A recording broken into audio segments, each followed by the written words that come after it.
Is coming on live, maybe do a Q&A. I just traveled to Florida, so I wasn't even sure I was going to make it on here, but shoot out some questions. I'm going to see if anybody joins in, and we'll see what topics we want to discuss. Some people talk about how hard it is to stay on track when you're away on, call it holiday vacation. I have a different scenario, being that I'm here traveling solo, so I don't have to deal with anybody else's food requirements. I actually went and just grabbed, just because I don't, I've talked about the sardine challenge that Dr. Boz has been talking about. Really, I think over the past year or two, I think it's come up and she talks about it. And, it's very interesting data that she's coming up with, that for people who are insulin resistant, the sardine challenge is really, really beneficial, showing that a sardine, we'll call it a sardine fast, is more effective for lowering glucose and raising ketones than a water fast, which I still find hard to believe, but that's what her data shows. So I was out shopping after I got off the plane, and I was like, well, this might be a good time to buy some kippers. I find kippers a little bit more appealing than sardines, but they're all about the same. And it's really interesting in how it really causes you to pay attention to your true hunger signals. My lighting's really bad here. Let me see if this is better. Is that better? I'm getting a glare too off the screen. All right, let me see if I can read hello from Connecticut. Let's see. It's weird. I'm on my phone because my laptop is defunct, and I brought it. I drove an hour and a half each way to an Apple store because I was up at my mom's, and they couldn't repair it, and they had to take it and ship it out. And so I have no laptop right now, but it's supposedly getting shipped here tomorrow. Oh, I'm so glad. Rita, been carnivore for over a month, learned so much, great recipes. Yeah, a lot of it at the beginning really is having alternatives, and it's interesting because I fight with myself in trying to just, I am getting pretty dark here.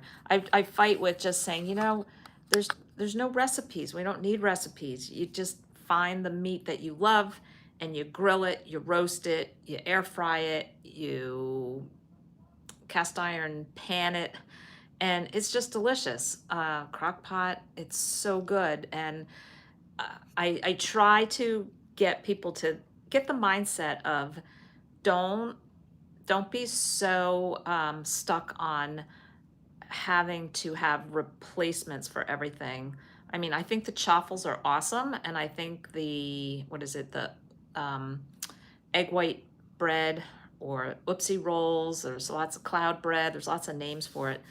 They're awesome for giving that texture and the feel to have a sandwich or a bun from burgers, but in a very interesting way, for those of us who are very attached to food. So let's say attached to the crunch of potato chips and pretzels and the saltiness of that, can substitute that with pork rinds, but I find a lot of people will, and I'm going by the chats that happen in my weekly groups about how you have to really understand, are you substituting that emotional eating, the,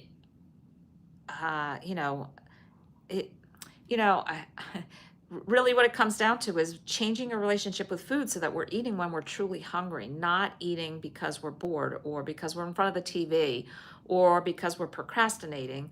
So so like I said, in my groups, there's been bits of chatter about this whole pork rind issue, and some are saying, yeah, I can't keep pork rinds in the house. Like, I open a bag and don't stop until I get to the bottom of the bag. And now granted, some of the bags are smaller, kind of more manageable size, but it is that term that I like to use. Oh, hi, Cindy. Sober behavior. Do you have sober behavior around pork rinds? And a lot of the talk in the group was like, yeah, that's a perfect term for it. No, I don't, because I open it, I intend to just have, let's say, a handful, and next thing you know, my hand is back in the bag. And again, are we eating for hunger, or are we eating from emotional or entertainment? And the key to really succeeding is changing that relationship with food. It's not easy to do at the beginning, because and then that's why I say it's so interesting to me for the people that kind of segue from standard atrocious diet into well, let's say they go into keto. And I see it all the time. It's that drive to go, oh my gosh, did you see that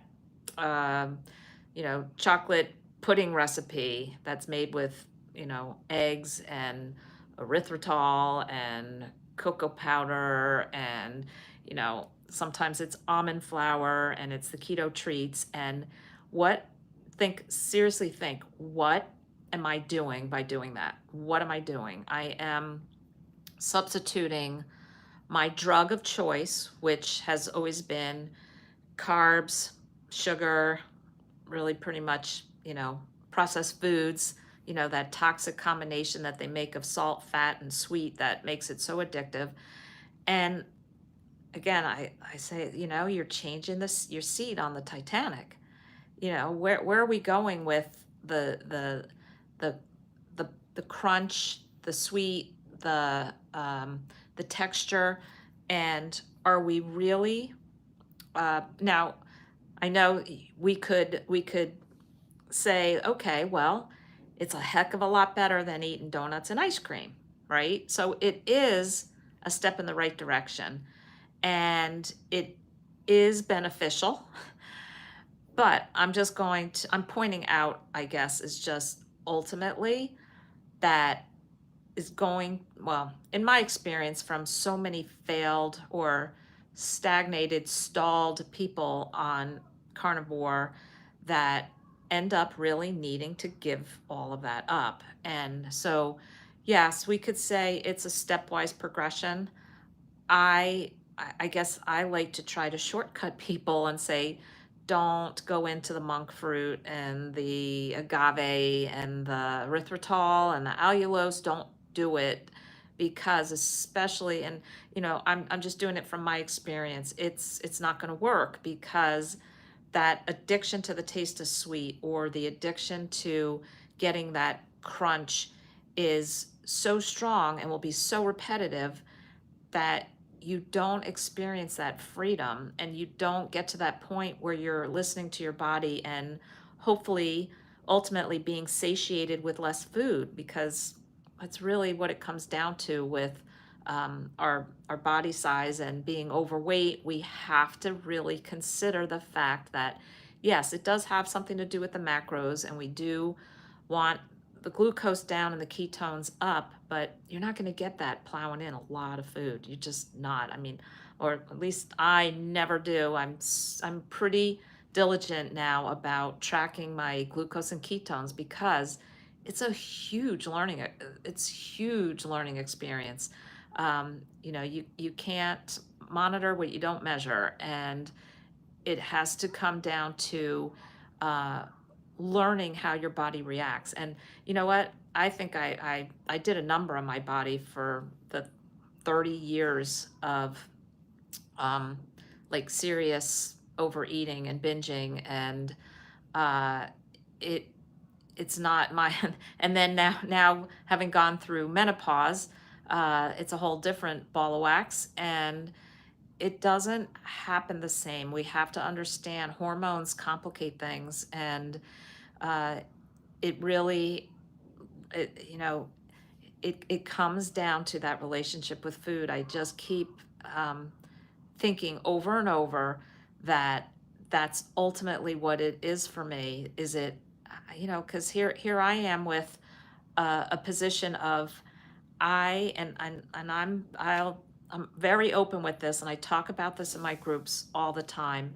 If I make, let's say, two big, huge slabs of ribs because I want to have extra and I want to have some cold to grab in from the fridge the next day, I have a hard time stopping. I eat the whole slab and I start picking at the most tasty looking ones before I wrap it up to go in the fridge. And that is an emotional, um, very ingrained desire that's, I mean, almost primal for me from the background that I came from. And it takes a very concerted effort for me to say, you know what?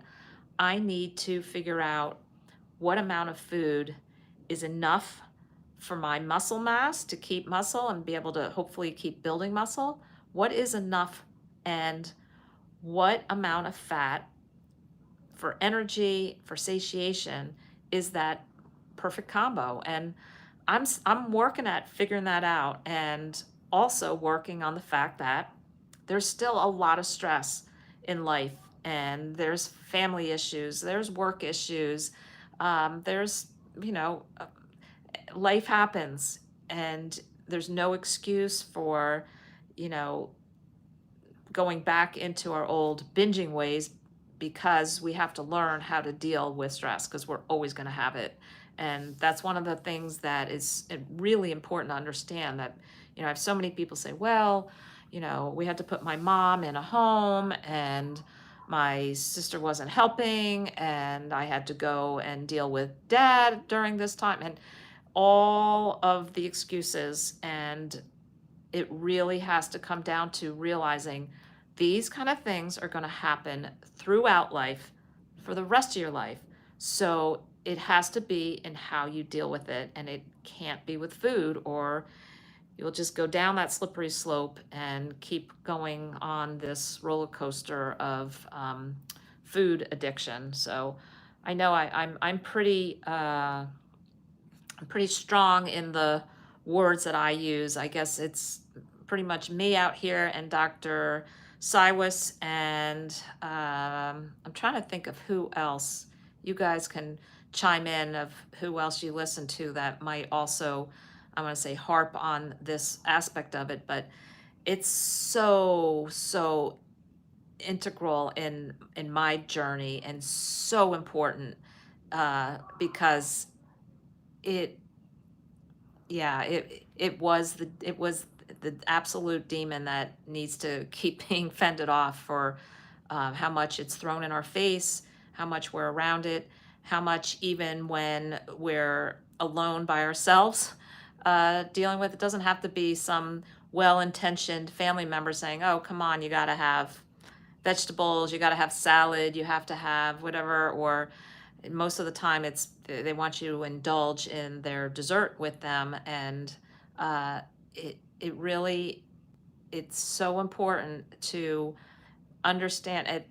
Dr. Barry, you saying Dr. Barry does too, and Dr. Chafee. Yeah, I've listened to a bit of Dr. Chafee. I know Joan Iflin for sure. She's all about, she's missed food addiction and wrote pretty much the Bible of food addiction. So yes, absolutely. But I think I'm just talking about, I see her when she gets interviewed, but I don't see her out actively. But I guess she's busy with her ARC program, and doing the way that she is helping people treat it, with being totally immersed in.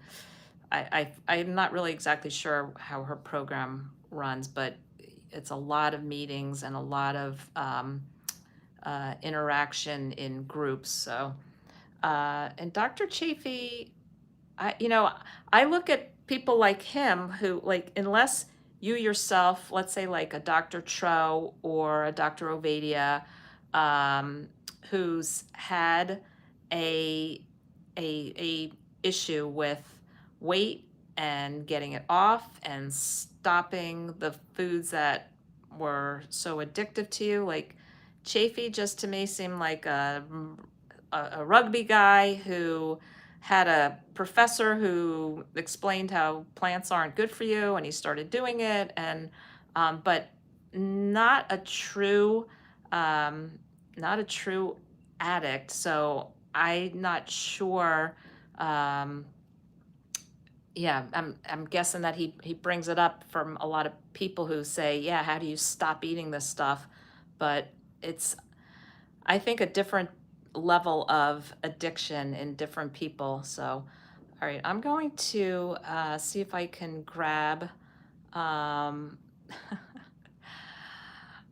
Hi, thank you so. I really am so happy to have you all here, and I love being able to try to get to the root of your frustrations and difficulties with this way of eating, because and then sometimes I have to really think to myself, wow, I do remember what it was like. It was 14 years ago, but it's a big mind shift. I'm getting frustrated, I try, and then I cheat. It's hard to just eat meat, eggs, and cheese. Uh, yeah, so Armelinda, I get that.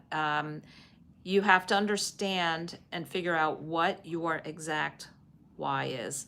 What is driving you? Is it a health issue? Is it because you've watched a parent suffer with Alzheimer's or cancer and you said, nope, that's not going to be me? Is it something that's a little bit distant like that? Or is it something that, severe arthritic pain, or your own struggle with just, obesity? So understanding and really trying to figure out for yourself why you're doing this, and then keep learning, keep researching, keep looking at so many different scientific information around this about how it truly is healthy, and how eating off plan is, from everything you're learning, detrimental. Like, so when you say, okay, it's so hard, well, then what are you eating? Are we slipping into French fries because it's next to the burger? Are we indulging in ice cream because it's in the freezer and other people in the family are eating it? You have to then, you watch the videos with Thomas Seyfried about how, glucose is the engine for cancer, and have those things written. I say do Post-it notes on your mirror in the morning and have it as like a pep talk, and have it as that motivating force to say, you know what, it's not that I can't have those other things, that I'm really choosing not to. And yeah, I saw somebody just write in there, yeah, just make some fried cheese, make some bacon, make a lot of sausage, or whatever, like one of your favorite things is, kielbasa, and grill it and have it in the refrigerator. And when you get to that moment where you're like, oh, I just want something, or go watch that Tackle Your Cravings video I did with, yeah, the fried cheese, or rolling up the, like the Genoa salami around the mozzarella sticks. It's really good. Denise says, I eat when I'm bored.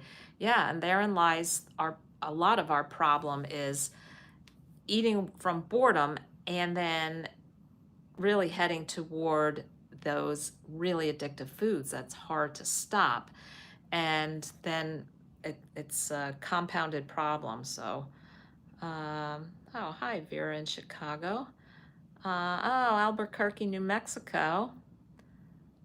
Does it prevent Alzheimer's and cancer? I hear it has a lot of benefits. Vitiligo, and want to see if it, oh, you have vitiligo. Yeah, so I believe Joe Rogan, if I'm not mistaken, somebody can correct me if I'm wrong, I believe part of his journey with trying the whole carnivore, when he had Sean Baker on, his vitiligo was improving and areas disappeared. I'm pretty sure I remember hearing that. So yeah, and Alzheimer's, dementia is pretty much a type of metabolic disorder, and cancer. I mean, just go down the rabbit hole with Thomas Seyfried and start listening to how he himself, if he ever got cancer, would never in a million years do chemo, and it's the absolute, wrong way to go about this from all of his research and what he knows about uh, ketosis and cancer. Uh, what would you recommend best way to go for body recomp to shed body fat and not lose muscle? So much contradicting info as far as fasting.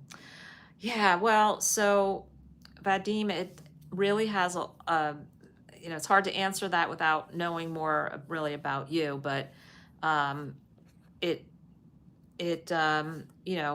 you have to make sure you have enough protein, because we can't be deficient in protein.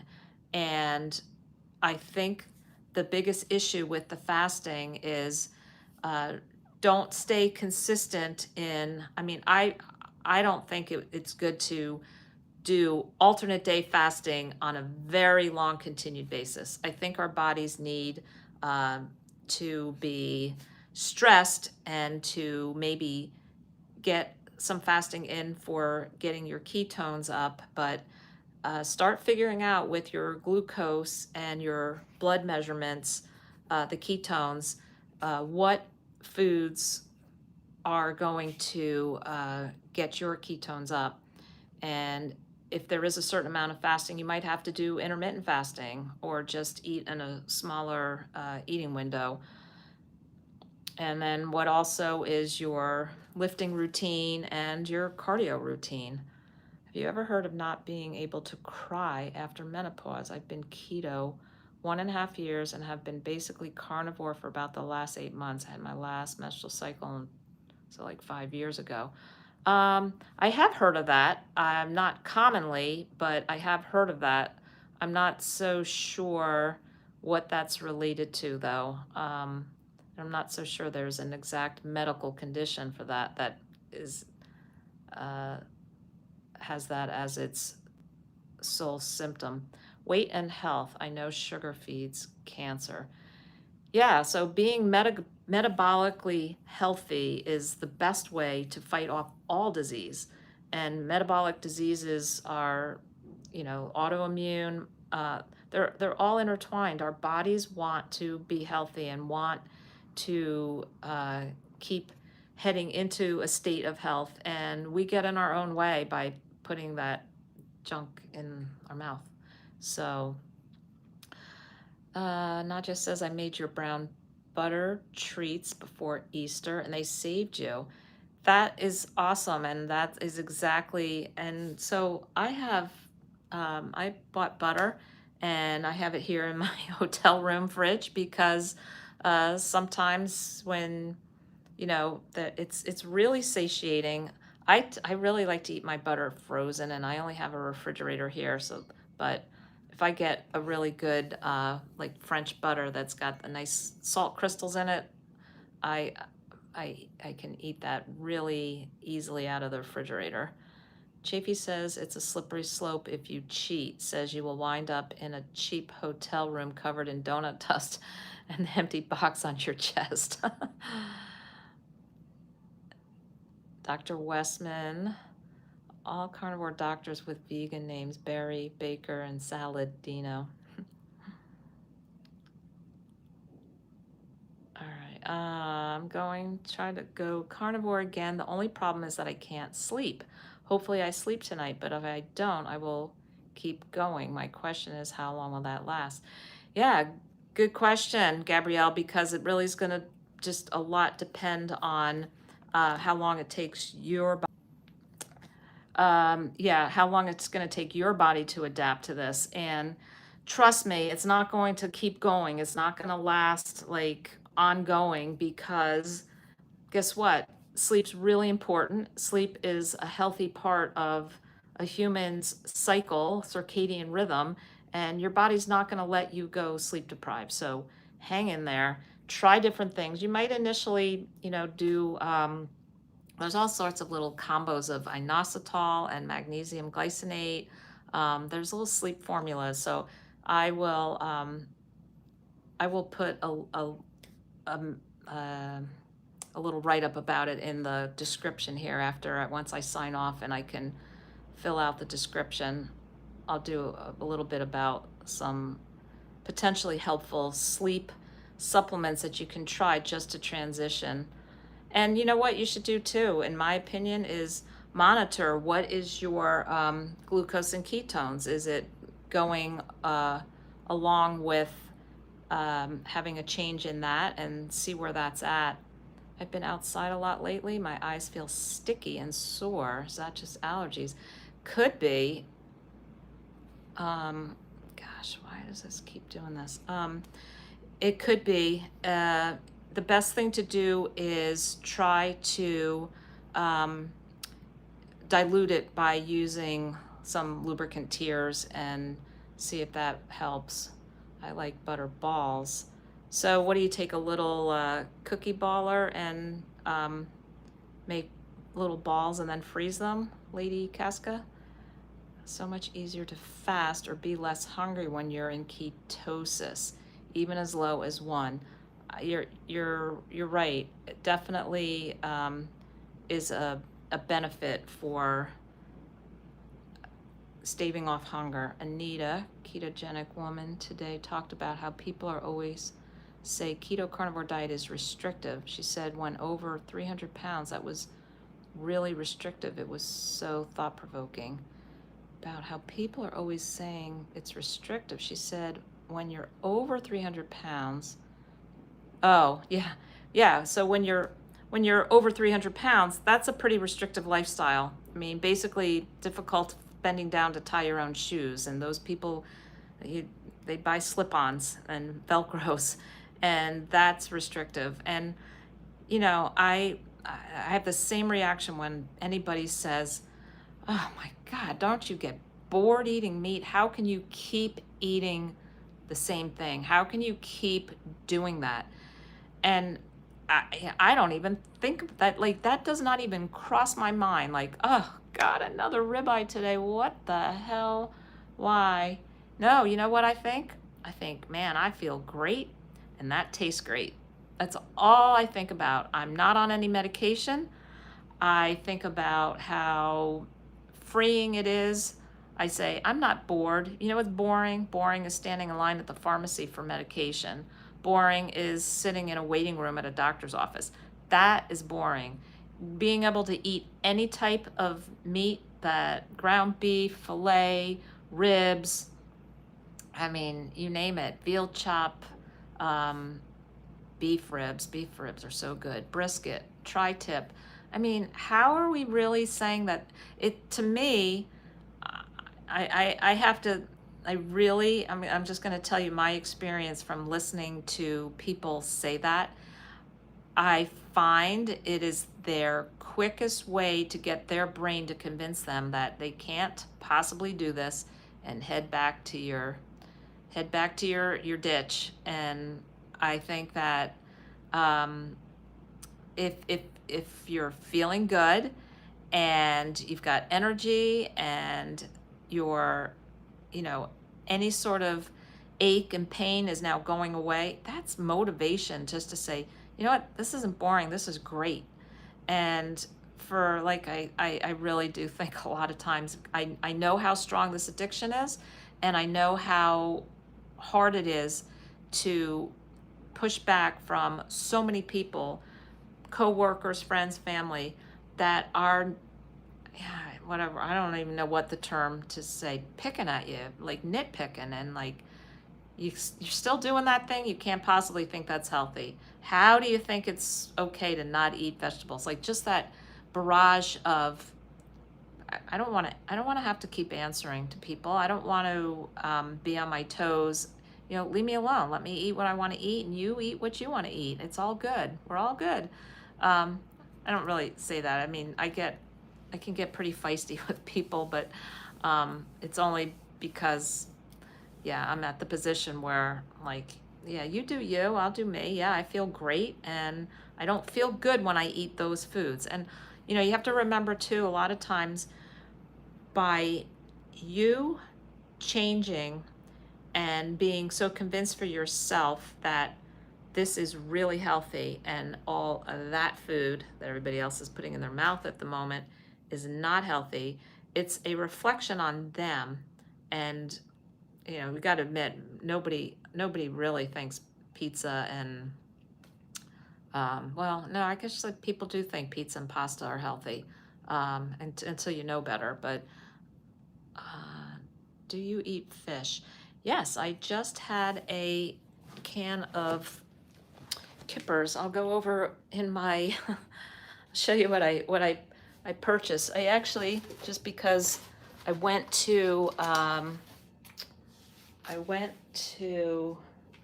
the gym right from the airport, and as I was heading to the gym, oh, wait a sec, I got some more. I was like, oh, here's a Walmart that I'm passing by. Let me jump in and just grab some food. Now, I did purposely not buy pork rinds because I know if I have them here, it's entertainment. It's crunch and it's salt, and I like them. I really like them when I dip them into sour cream. That's really amazing. But where are we at? Now I'm at the old potato chips in the French onion dip, right? And again, really think about what you're doing when you're doing these things. So what I grabbed, because I halfway thought, wow, this is a good opportunity for me to really dig in and do another one of these sardine fasts, because it's very powerful to really eat solely when you have enough hunger that you're like, okay, let's open up a can of these. So these kipper snacks I find are, I don't know, I haven't had this brand yet though. This is skinless, boneless smoked sardine fillets, and I was pretty careful about when I get them. I get them in water. Just, I mean, the olive oil ones I guess are okay. I just still feel like I never really trust that. And then I also got, just because I'm in a hotel room and I have just a refrigerator, but I got just one of these foil packs so I can just basically stick a fork in there, and butter. And I actually, it's really good to mash up softened butter into this. It's really pretty good. And now, is this is this gonna get boring? Well, that's the point of it. Get yourself so bored that you really are at the point where, well, this is what you get. You're hungry. So sometimes I call this my fish fast, because the sardine challenge is really meant to be just sardines. It starts the moment you eat your first can of sardines, and you're supposed to go for 72 hours after that first can of sardines. I didn't do that the first, I did I don't even think, I only lasted 48 hours the first time. Oh, Laura says she's got pork rinds and sour cream love. Yeah, it's pretty crazy good. So yeah, this isn't a typical food for me on a trip. And I just, depending on, I just in the mood to do a ketone and glucose experiment with this, so that's why I'm doing it. And I like to learn.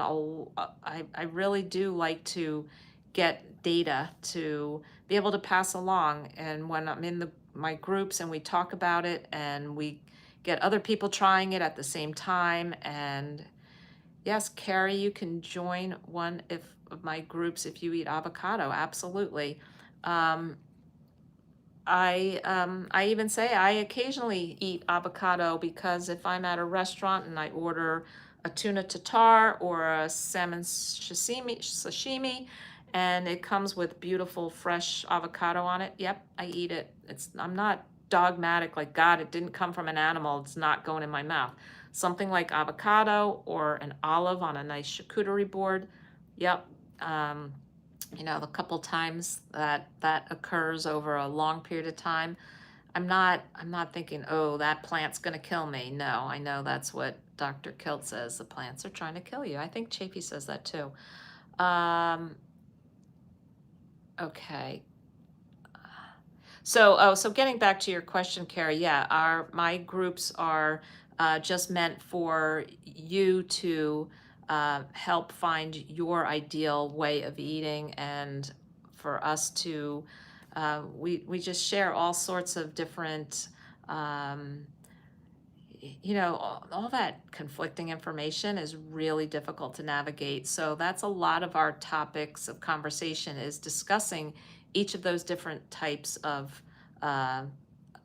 topics that come up, and giving our own experience with it. So saying this food makes her reflect back to the chips dipped in French onion dip. She doesn't want that temptation. Yeah. So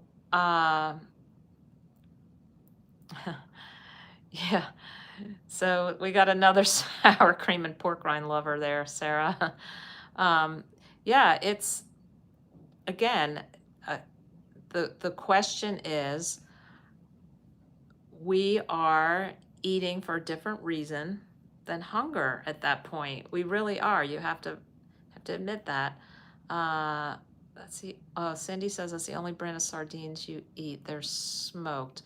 Oh, are you, Sandy, are you talking about this, the Bar Harbor ones?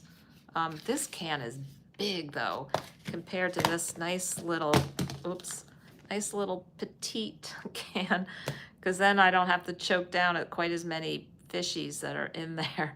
But I chop them up, I smash them. I actually purchased a plate and I purchased a fork, so because I don't know, I have this thing about eating out of styrofoam or plastic or paper plates now. I downloaded the Yuka app. I'm trying to clean things up. Yeah, it's really, the Yuka app's really pretty fun. I mean, you got to take it with, you know, because of course, remember I scanned the butter and it gave it a bad rating, too much fat. So that's it's kind of interesting. But I think in general, it's a great starting point to help out with cleaning up all, because it really makes a big difference. You know, it's everything in our environment. So obviously, step one, we're cleaning up the main thing, which is the food we're putting in, but you know, everything, the soap, the shampoo, the makeup, yeah, it's a lot. Yeah. So Ginger, interesting you said that with the styrofoam dish, because I literally, I'm like, okay, let me just grab a pack of, you know, bowls, paper bowls, styrofoam, whatever, disposable. And I had it in my cart. And then as I'm walking along and I'm like, all right, we're going to try the kipper and sardine thing. Just the thought of putting it into a styrofoam bowl was just so not okay. Not that I was thinking I'm going to get chemicals or whatever, just the actual pleasure of of eating with a real fork on a ceramic actual dish was what I was after. Does anyone make their own bone broth? Yeah, that's pretty easy. A lot of people will just keep saving up their bones in the freezer and then throw them all into a crock pot. Add like a tablespoon of apple cider vinegar, and thinking of moving from keto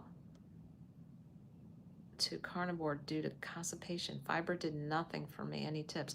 Yeah, no, we need no fiber. There's a whole book called Fiber Menace, and it actually really very clearly explains how we should not be putting fiber in our bodies. And I haven't had fiber in 14 years and I'm not constipated. So it's more than likely a microbiome issue, an absorption issue. I think that you know, just try all the tips and tricks at the beginning as far as constipation goes. Eliminate dairy. Do not put any dairy in your mouth if you have any constipation. Try different types of magnesium and try to bump up your fat. That's the surefire way. And bump up your salt too. If you eat a lot of salt, like do a broth of, like I make when I'm fasting, I do the salt, the seasoned salt in the hot water. You have enough salt, you will not be constipated. I save the steak bones, then buy neck, marrow in 3-pound bags and cook it all down with vinegar and water for a couple of days. So I guess do you have to just keep re-adding water as you're cooking it for days? Because I'm thinking, wouldn't that evaporate off? Or I guess you have a lid on it and just check it every so often. If you like more flavor, you can bake the bones in the oven for a bit and then toss in the crock pot. Huh, that's interesting. I'm not a bone broth connoisseur as of yet. I've gone all these years without doing bone broth, and oh, Doug, don't blame me on your brown butter bite addiction. It's better than a donut addiction. And that's what I always say. I said a whole pound of bacon is better than a single bite of off plan. So Sharon said she made bone broth yesterday. Yeah, I'm probably gonna I'll dabble in it. Dr. Gundry is now saying bone broth does nothing for the body. Styrofoam leads to MSB. I'm going to try making some tomorrow. Got some beef bones and marrow. Can't wait to try it. And eating or drinking out of styrofoam is disgusting. Yeah, the texture. Yeah, it's so interesting that we're talking about this, because it's exactly as I'm walking through the store, I actually I put them back on the shelf. I was like, there's no way I'm doing that. And then I went over to the the dishware section, and I just found a nice simple nice white porcelain, ceramic, whatever it was, plate. So all right, so right now I'm gonna tell you, Gundry's definitely not a carnivore guy. How do I like my new air fryer? I really like it. That's that ceramic coated one that I recently got. I'm still going to also get a glass one. That other glass one I got, it was really tiny. It was like 2.7 quarts. It's not enough for a meal, even for me. And it didn't have a grid or anything, because it had like this kind of like really thin aluminum metal looking thing. I don't know. So that's out.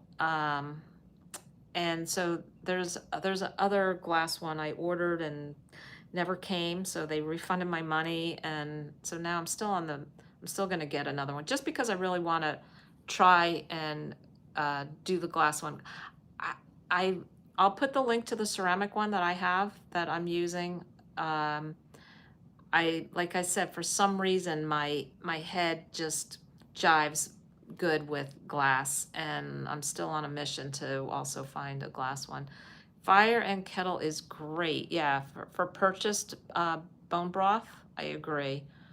Yeah, I don't think Nadja says years ago there was an issue with lead in dishes. Is that still an issue?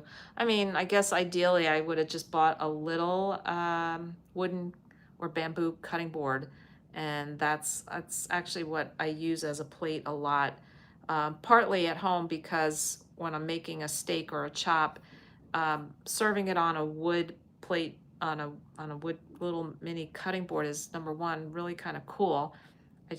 I like it, and it's better for your knives, for keeping the sharpness of your knives. So your air fryer was recalled, have a replacement on the way. Cuisinart air fryer is clean. So yeah, the one thing that I didn't want was the type of air fryer that has that metal mesh basket. So I guess I think it's stainless steel. And again, there's that question. Never really says on those boxes. At least mine doesn't. It wouldn't say like stainless steel mesh basket. It's just, and I've cooked on a lot of different air fryers. My cousin had 2 different ones. I guess I'm on my 4th and 5th, the little glass one and my new ceramic one. I do not like the mesh metal kind of drawer in a oven kind of one. For some reason, the cleaning of it is so important that it's super easy. Because if it's not, then I won't bother to use it. And I only could do 2 days of the sardine fast. What is hard for me is your husband is not carnivore, and it's hard seeing him eat that stuff that I know is killing him. I feel this way with everyone now. Yeah, Dolores, join the club. I've been doing that for 14 years, looking at loved ones eating this standard, atrocious, toxic stuff, and I just shake my head. As much as I try to, of course, without being, you know, dictatorial about it, and, you know, it's very difficult, especially, and we talk about this in my groups a lot too, because I always get down to what is your social situation, what are you up against, and so many people are in that exact, like you said, that the light bulb's gone off for you, and you so badly want the light bulb to go off for them. And sometimes the harder you want it and the more you push for it, because you know in your heart of hearts that this is the way to health and you want that person to be healthy. So sometimes that's where you get the most pushback and the resistance. So it's my old saying, you know, you can lead a horse to water, but you can't make him carnivore. And hopefully leading by example, hopefully you'll put on some YouTube video up there where something is like gonna just click and make it. Actually, I have one of the people in my groups gave her husband just said, you have to do this for me. You just have to do a 90-day challenge, and then I will shut up about it. And then you won't hear from me again about blah, blah, blah, blah, blah. And he did it, and 2 years later, he's happy as a clam, fully carnivore. He's not going back. So there's a happy ending to that story, right? Okay. Ermelinda says, I'm still new to carnivore. Can you drink? Well, so let's just think about drinking. Alcohol's a toxin. It's a poison. Your body has to get rid of it before it does anything with anything else. And if you really have any sort of health issues and you really are on a mission to get healthy as fast as you can, you will not drink any alcohol. Do many people who are carnivore still have some? Yeah. In absolute moderation, yeah. If you can't moderate, then no. If you're having a glass of wine every night, I'd say no. Even if you're having 2 or 3 every Friday and every Saturday, 2 or 3 what? Beer? Absolutely no. Wine? Not a great idea. So pretty much as far as alcohol goes, it's more the vodka, tequila, bourbon. The hard alcohol is the lowest carb, but again, you know, once a month, once every 2 months. But in general, if you're on the mission here, like we all are, to wisen up to what we should and should not be putting in here, alcohol's not up there on the list. Coffee's not up there on the list either, but that's another sore subject that most people don't want me to talk about anymore. But so not good to keep bathing your microbiome in that day after day. And it's an insecticide, a pesticide, whatever. It's got 700 other chemicals in it that are not good for your triglycerides, not good for your hormones, your cortisol, your adrenals, not good for your sleep, not good. It's an addiction. It's a drug. It's just one more thing that you're compelled to put in your body. And think to yourself, and I know people, I love my coffee. I don't want to give up my coffee. I love it. I loved it too. I drank it too. Guess what? Doesn't make it okay.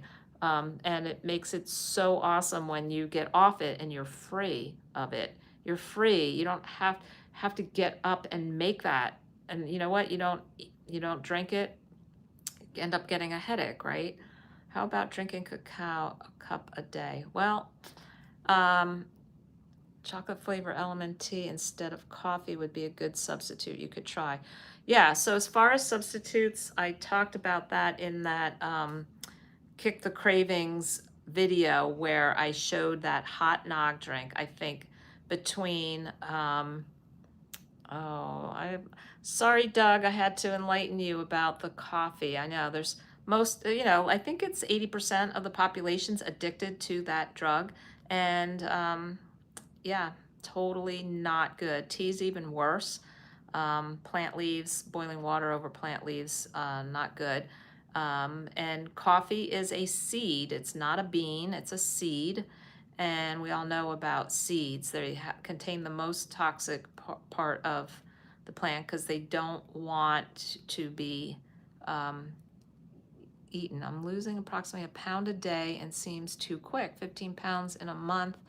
Wondering if I'm eating enough fat. I don't know. Are you complaining about losing a pound a day? But a pound a day is a lot. I don't know how overweight you are or what your goals are or anything about you. That's why I say get in my groups and then I get to know you. I take notes every meeting, and anytime you ask questions, we can get down to specifics. But keep going. Been carnivore for over 3 weeks, but your blood pressure has been up. Is this carb withdrawal? Too much salt, too little salt? Don't overthink it. Don't overthink it, Ms. B. Just keep going and be fully confident that eating this way is not going to drive your blood pressure up. It's going to come down, and that man for millions of years, ancestrally eating this way, was not running around with high blood pressure.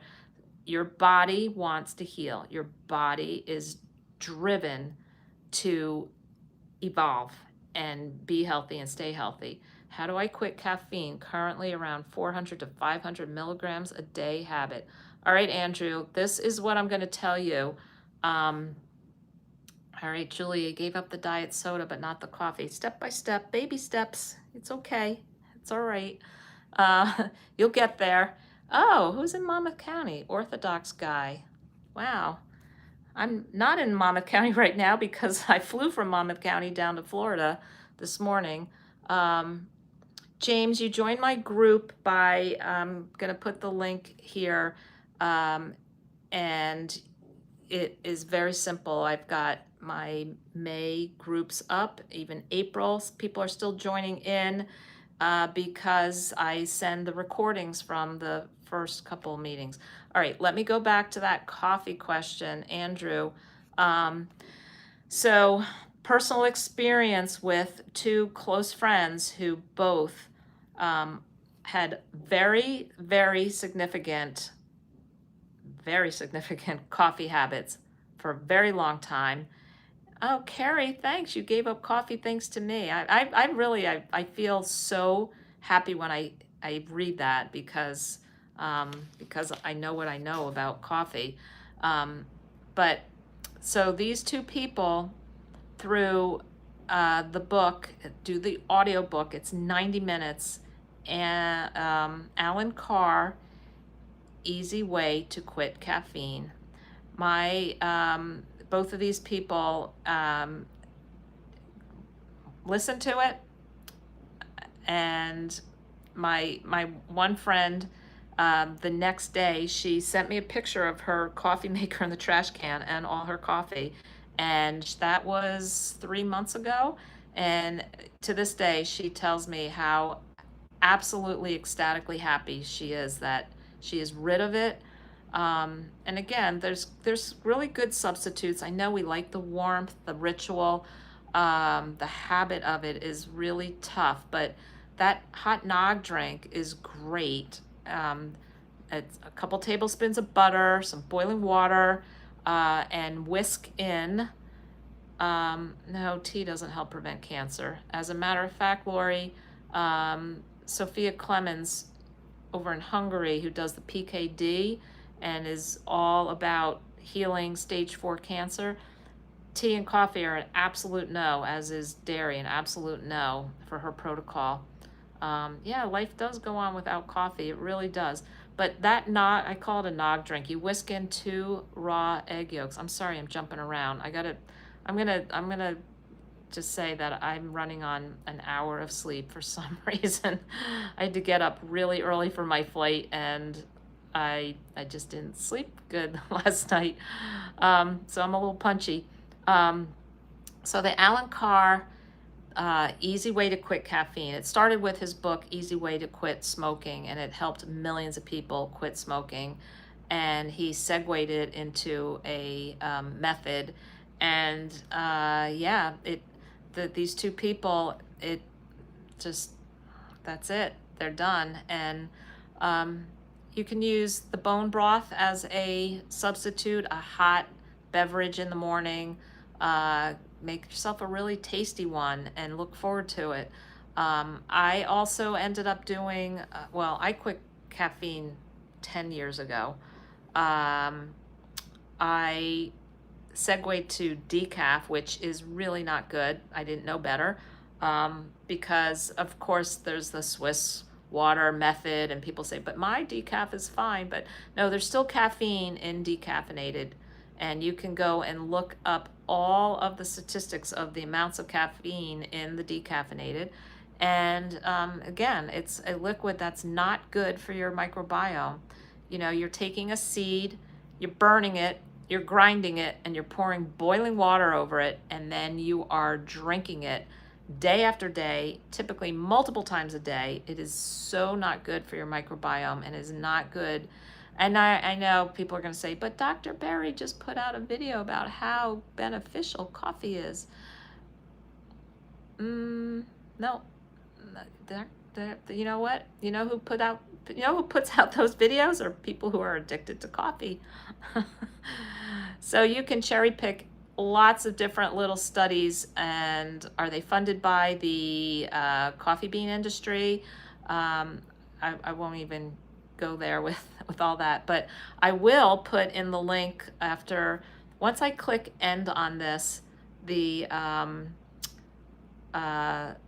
automatically saves as a video, and I will be able to go back in, and I'll try to remember to put in all these. I'm going to put a link to Alan Carr's book. I'm going to put a link to really 2 of my favorite articles supporting my view on caffeine and coffee. And I am going to do a whole separate video on it, just so that people will be able to get the light bulb moment on the coffee. So, all right, I am going to jump off, because I know once these things get to be over an hour, nobody wants to come on here and listen to me talk for over an hour. So thank you so much for joining in. I will put the link to joining into my groups. I truly, sincerely, I get so much out of interacting with you one-on-one in my groups, being able to specifically every single week. I keep the groups really small. Everybody has an opportunity at every meeting to discuss topics and questions, and I would love to see you there. So thanks all for joining, and I'm going to hopefully see you next Tuesday. I'm trying to be really diligent about making sure I come on here, and I'm looking forward to seeing you, Denise. So thank you again, and I'll see you next week.